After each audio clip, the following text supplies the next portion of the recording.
Configuring Git is very important.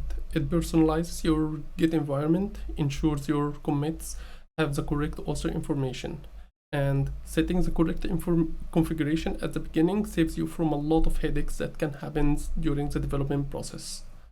So let's set up your user information. This is important because every commit uses the information to identify the author. It's easy to view your current default Git configuration simply by typing git config --list in your terminal, and you can see the username, email, and default editor. Now let's set up your user name and email.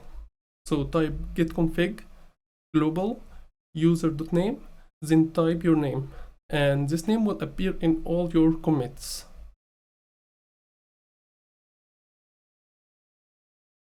For your email, type git config global user.email, then type the email that's associated with your Git repository in GitHub.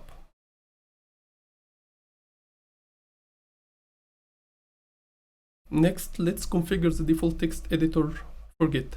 This is the editor that opens up when you commit or edit Git configuration. For example, to set Sublime Text as your editor, type git config global course.editor, then between two double quotations sub -n-w.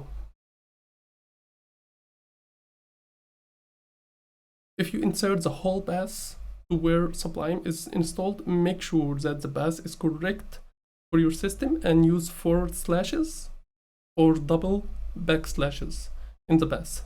The path should be enclosed in single quotes, while the entire command, including the flags, is enclosed in double quotes. The flag N opens a new window for editing, while the flag W tells Sublime Text to wait, doesn't return immediately until you have finished editing. So yeah, finally, Git is highly customizable. For instance, you can set aliases for your frequently used commands,